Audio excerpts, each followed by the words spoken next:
Hello प्यारे बच्चों, कैसे हैं आप लोग। देखिए, आज हम आ चुके हैं वीडियो के पार्ट 2 में। वीडियो के पार्ट 1 में हम already CBSE class 9 10 English grammar की रिपोर्टेड स्पीच का जो स्टेटमेंट वाला पार्ट था उसको डिस्कस कर चुके थे। और आज हम इसमें क्वेश्चन, रिपोर्टेड स्पीच अगर क्वेश्चन फॉर्म में हो तो इसमें डायरेक्ट स्पीच से इनडायरेक्ट स्पीच में कन्वर्ट कैसे करते हैं, इस बात को डिस्कस करेंगे बच्चों। तो देखिए बच्चों, पहले कुछ एग्जांपल्स राइट करते हैं और उससे समझने का प्रयास करते हैं। डायरेक्ट स्पीच में मैंने जैसे लिख दिया, Ram said to Mohan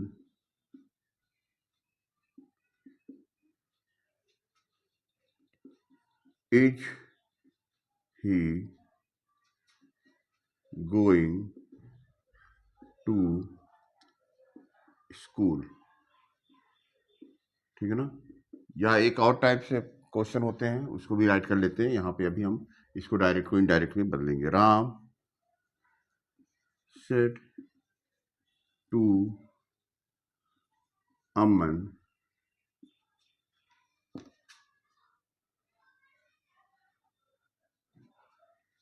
why are you not playing cricket. देखो बच्चे, दोनों क्वेश्चन ही है, लेकिन एक चीज आप अंदर समझ रहे होंगे। यहाँ पे हमने इंट्रोगेटिव वर्ड जैसे वाई, वाट, वेयर, विच, इसका इस्तेमाल नहीं करिए। यानी डायरेक्ट आप हेल्पिंग वर्ब या ऑक्सिलरी वर्ब का इस्तेमाल करके क्वेश्चन लगाते हैं। अगर डब्ल्यू एस टाइप के क्वेश्चन नहीं है, what, why, where, when, which, how, तो यहाँ पे आप इन्वर्टेड कामा और कामा हटाएंगे तो क्या वर्ड यूज करेंगे। और यहाँ इस केस में जब इंट्रोगेटिव वर्ड है, ठीक है ना, तो आपको कामा इन्वर्टेड कामा हटाने के बाद कौन सा वर्ड यूज करना, इस बात को भी समझेंगे और भी देखेंगे कौन कौन से चेंजेज इसमें हम कर सकते हैं। अभी देखिए, ये क्वेश्चन है यस या नो टाइप का आंसर देने से काम चल जाएगा, लेकिन इस तरह के क्वेश्चनों को आप डिटेल में आंसर देना होता है। तो इस पहले हम फर्स्ट टाइप के क्वेश्चन को देखते हैं कैसे डायरेक्ट से इनडायरेक्ट में बदलते हैं। अब देखिए यहाँ पे बच्चों, सेट टू यानी ये पास्ट पार्ट में है और हमने वीडियो के फर्स्ट पार्ट में ऑलरेडी समझा था कि अगर रिपोर्टिंग वर्ब पास्ट में है तो रिपोर्टेड स्पीच के टेंसेज में चेंजेज आते हैं, और रूल हमने बता दिया था। आप लोग एक बार वीडियो का पार्ट 1 देख लीजिए, वहाँ से आपको सारे रूल समझ में आ जाएंगे। फिर यहाँ पे आप आएंगे तभी समझ में आएगा। तो वीडियो के पार्ट 2 को समझने के लिए जरूरी है कि आप पार्ट 1 को अच्छी तरह से देख लीजिए, क्योंकि वहाँ के जो भी रूल हमने बताया है वो सारे रूल कुछ थोड़े बहुत चेंजेस के साथ यहाँ अप्लाई होंगे। तो यहाँ पे देखिए, सेट टू की जगह आप क्या कर देंगे, आस्क कर देंगे, या इंक्वायर्ड आप भी कर सकते हैं। राम आस्क्ड, क्योंकि यहाँ क्वेश्चन पूछा जा रहा, मोहन। अब देखिए, कामा और इन्वर्ट कामा हटा के अगर स्टेटमेंट होता था तो हम दैट का इस्तेमाल करते थे, लेकिन क्वेश्चन होने पे दैट नहीं लगता, इस बात का ध्यान रखिएगा। बल्कि अगर यहाँ पे कोई इस तरह का वर्ड हो, वाट, वाई, वेन, विच, तो सेम वर्ड से इसको ऐड कर देते हैं। लेकिन अगर इस तरह का वर्ड नहीं है, जैसे हेल्पिंग वर्ब का इस्तेमाल है, जैसे इज है, एम है, आर है, हैज, हैव, हैड है, शायद या विल का इस्तेमाल है यहाँ पे, तो आप क्या करेंगे, यहाँ पे वेदर या इफ का इस्तेमाल करेंगे। क्या लगाएंगे, वेदर या इफ। वेदर, इफ भी लगा सकते हैं, आई एफ, ठीक है ना। तो राम आस्क्ड मोहन वेदर। अब देखिए, ये जो क्वेश्चन फॉर्म में है ना, इसको स्टेटमेंट फॉर्म में कन्वर्ट करना, तो इसके लिए हम सब्जेक्ट को पहले लाएंगे और ये इसका जो हेल्पिंग वर्ब है इसको बाद में ले जाएंगे। यहाँ ऑलरेडी थर्ड फॉर्म में आपको मालूम है, सन रूल हमने वीडियो के फर्स्ट पार्ट में बताया है कि उसके अकॉर्डिंग अगर थर्ड पर्सन होगा, ये सब्जेक्ट का थर्ड पर्सन होगा, तो कोई चेंज करने की जरूरत नहीं, सेम वर्ड लिख देंगे, वेदर ही हो जाएगा। और आपको रूल के अकॉर्डिंग ये भी पता है कि ये प्रेजेंट कॉन्टिन्यूअस में है, तो इसको पास्ट कॉन्टिन्यूअस में करेंगे। सब कुछ हम डिस्कस कर चुके हैं पार्ट 1 में वीडियो। तो he was going to school. और जब डायरेक्ट को इनडायरेक्ट में आप बदलते हैं, तो अभी तो स्टेटमेंट फॉर्म में लिखा आपने, तो यहाँ पे क्वेश्चन मार्क ना लगा के फुल स्टॉप लगाएंगे, तो ये हो जाएगा, Ram asked Mohan whether he was going to school, यानी प्रेजेंट कंटिन्यूअस था तो पास्ट कंटिन्यूअस में, और यहाँ पे हमने वेदर ऐड कर दिया क्योंकि यहाँ पे इंट्रोगेटिव वर्ड था नहीं, और बाकी सन रूल का भी इस्तेमाल किया, यहाँ पे भी हमने बता दिया क्योंकि ये क्वेश्चन पूछा जा रहा तो सेड टू की जगह आस्क्ड हो जाएगा, टोल्ड नहीं। टोल्ड कब होता है? जब आप यहाँ पे स्टेटमेंट लिखा होता, क्वेश्चन नहीं होता, ठीक है ना। Ram said to Aman why are you not playing cricket, तो यहाँ पे भी सेड टू की जगह पे क्या हो जाएगा? आस्क्ड अमन। अब देखिए यहाँ पे वेदर या इफ लगाने की जरूरत नहीं है, वेदर या इफ इसका इस्तेमाल करने की जरूरत नहीं है। यहाँ पे क्या, ये आप जो वर्ड यहाँ पे है ना ऑलरेडी डब्ल्यू एच टाइप, उसी को लिख देते हैं तो आपका काम चल जाता है। वाई यू, देखिए सेकंड पर्सन है ना, अमन थर्ड पर्सन है तो यू को थर्ड पर्सन में बदलने की जरूरत है। ही, आर हो जाएगा was not playing cricket, question mark हट जाएगा, ठीक है ना। Ram asked Aman why he was not playing cricket. अच्छा एक चीज बच्चों देखिए, हमने स्टेटमेंट के केस में देखा था कि अगर ये प्रेजेंट में होता है या फ्यूचर में होगा, कहने का मतलब रिपोर्टिंग वर्ब, तो आपको इसके टेंस में चेंज नहीं करने हैं। फिर ये प्रेजेंट कंटिन्यूअस है तो प्रेजेंट कंटिन्यूअस ही रहने दीजिए, ठीक है ना। प्रेजेंट सिंपल है तो प्रेजेंट सिंपल ही रहने दीजिए, तब यहाँ टेंस का फॉर्म चेंज नहीं होगा। ये सारे चेंजेस कब होंगे? जब ये रिपोर्टिंग वर्ब आपका पास्ट में होगा, तभी आपको ये चेंजेस करने हैं। जैसे देखिए एक एग्जांपल के द्वारा हम समझने का प्रयास करते हैं। उम्मीद है बच्चों आप लोग ये सारे रूल समझ रहे होंगे। और देखिए जो भी वीडियो मैं बना के दे रहा हूँ, पार्ट 1 पार्ट 2 सारे एक दूसरे से इंटरकनेक्टेड हैं, तो आपको जब भी पार्ट सेकंड को देखना है तो इससे रिलेटेड कुछ रूल पार्ट 1 में भी आपको देखने होंगे, तभी ये वीडियो आपको समझ में आएगा। तो दोनों पार्ट देखना मत भूलिए। जैसे देखिए एग्जाम्पल हम लिख रहे हैं एक फ्यूचर फॉर्म में, Ram will say to Raman, ठीक है ना।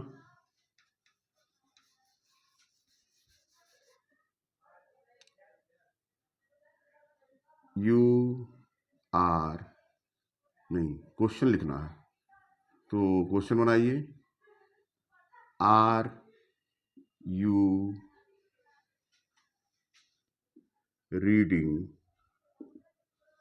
दिस बुक, ओके ये क्वेश्चन हो गया आपका। कन्वर्ट कैसे करेंगे आपको मैंने बताया है कि विल से होने पे क्या हो जाएगा? विल आस्क हो जाएगा, क्योंकि ये क्वेश्चन पूछा जा रहा ना। तो राम विल आस्क, टू भी हट जाएगा, रमन। अब देखिए यहाँ आर है यानी इंट्रोगेटिव वर्ड नहीं है, तो वेदर या इफ लगाइए आप, वेदर,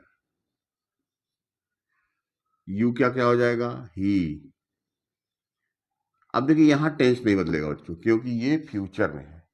अगर ये पास्ट में होता रिपोर्टिंग वर्ड तो हम इसको पास्ट में कर देते, लेकिन हमने बताया कि ये अगर फ्यूचर में हो रिपोर्टिंग वर्ड या प्रेजेंट में हो तो आपको टेंस बदलना नहीं है। तो ही इज, ही के साथ तो इज लगेगा, यू के साथ आर लगता है। रीडिंग दिस का क्या करते हैं, बताया जा चुका आपको पार्ट 1 के वीडियो में, दैट हो जाता है, क्वेश्चन मार्क हटाएंगे, सिंपल कर देंगे, ठीक है बच्चों।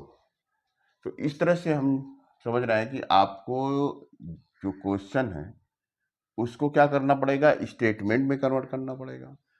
कामा, इन्वर्टेड कामा जब हटाएंगे तो वेदर या इफ का इस्तेमाल करेंगे। कब? जब यहाँ पे हेल्पिंग वर्ब से ये शुरुआत है क्वेश्चन की। लेकिन अगर क्वेश्चन की शुरुआत किसी इंट्रोगेटिव वर्ड की से है तो उस इंट्रोगेटिव वर्ड को यहाँ रखते हैं। अब इसी तरह एक देखते हैं रिपोर्टिंग वर्ब प्रेजेंट होने की कंडीशन में, जैसे सीता आस मीना,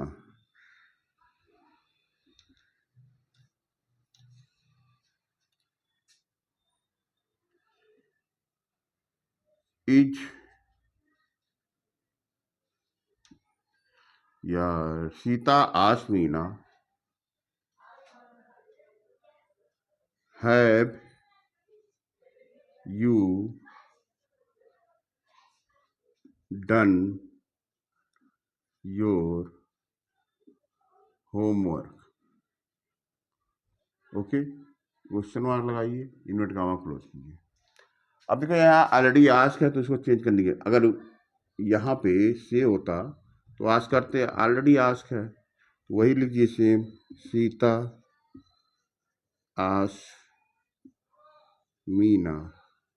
हैव लगा है बच्चों, तो हैव तो हेल्पिंग वर्ब है, ठीक है ना। फिर यही वाला तरीका अपनाएंगे आप, क्या लगाएंगे, वेदर। यू का क्या होगा, मीना के अकॉर्डिंग सी हो जाएगा। अब देखिए यहाँ टेंस नहीं चेंज कर रहे हैं क्योंकि ये रिपोर्टिंग वर्ब प्रेजेंट में है, तो ये भी प्रेजेंट में रहने दीजिए। सी हैव डन योर का क्या हो जाएगा, हर होमवर्क। राइट बच्चों, इस तरह से इंट्रोगेटिव वर्ड अगर यहाँ ऑलरेडी है तो क्या करेंगे, जैसे मदन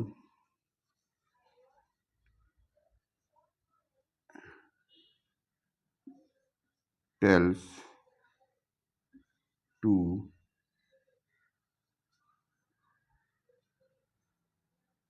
टेल्स मत लिखिए, मदन सेज टू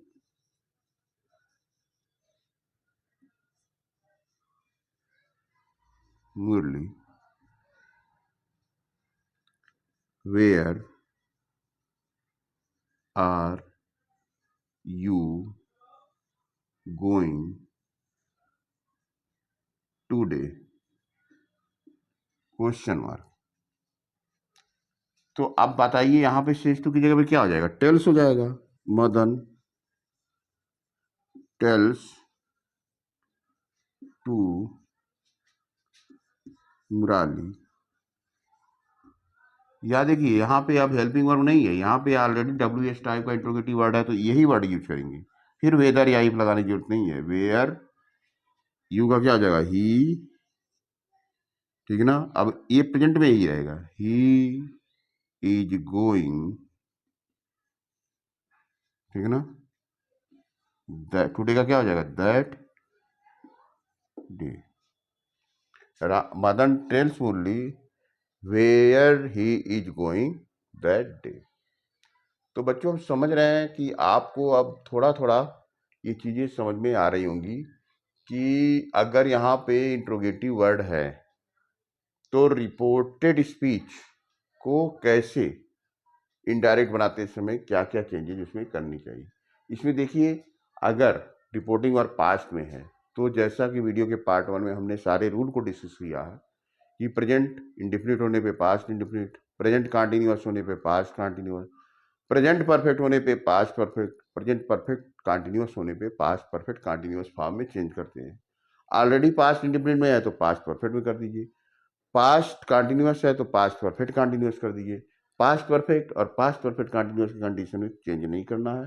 फ्यूचर होने पे शैल और विल का इस्तेमाल होता है तो सिंपली शैल को शुड कर देना है, विल का वुड कर देना है, आपका सारा सिस्टम हो जाएगा। सन रूल इस्तेमाल करिएगा फर्स्ट पर्सन होने पे, सब्जेक्ट को देखिएगा इसके अनुसार इसका पर्सन चेंज करिएगा। यहाँ पे सेकंड है पर्सन है तो ऑब्जेक्ट के अनुसार, और ऑलरेडी अगर थर्ड पर्सन यहाँ पे है तो आपको कोई चेंजेस करने की जरूरत नहीं। इन सब चीज़ों को आप समझ रहे होंगे। आइए एक दो एग्जाम्पल और समझते हैं और देखने का प्रयास करते हैं कि क्या आप लोग इसको अच्छे से समझ पाए हैं या नहीं समझ पाए हैं। अभी हमने देखा कि रिपोर्टिंग वर्ब अगर प्रेजेंट में होगा या फ्यूचर में होगा तो रिपोर्टेड स्पीच का जो टेंस होता है वो चेंज नहीं करते, लेकिन रिपोर्टिंग स्पीच अगर पास्ट में हो, ठीक है ना, तो कैसे चेंजेस करते हैं उसको एक दो एग्जाम्पल और देख के समझते हैं। जैसे Aman said to Rama,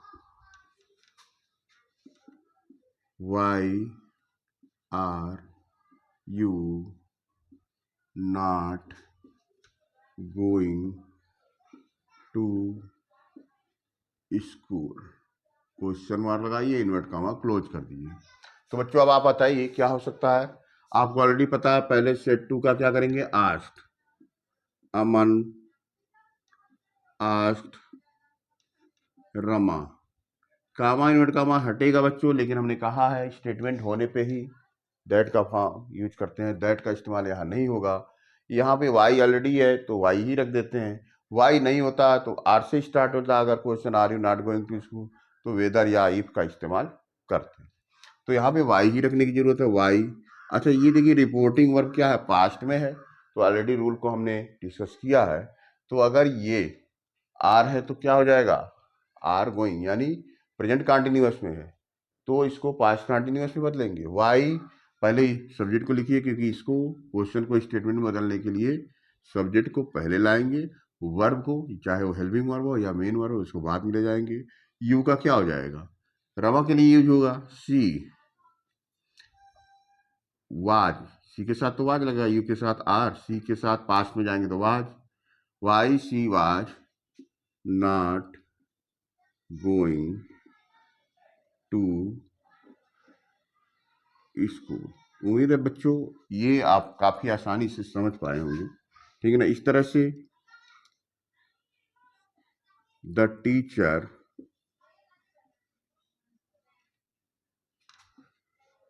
asked the students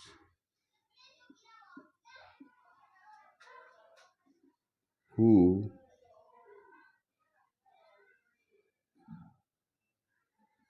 broke the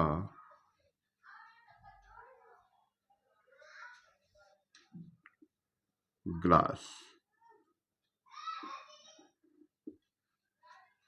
तो क्या हो जाएगा, अब यहाँ आस्ट ऑलरेडी है, रहने दीजिए। The teacher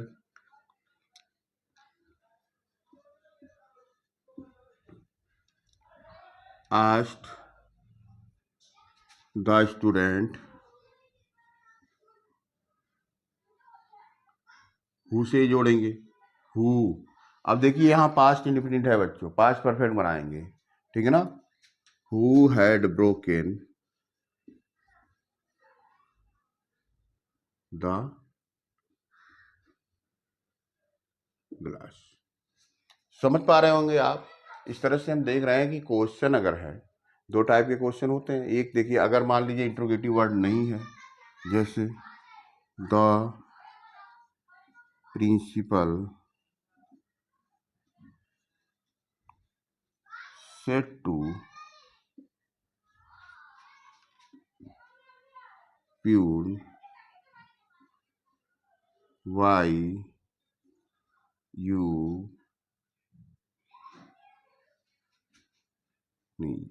are you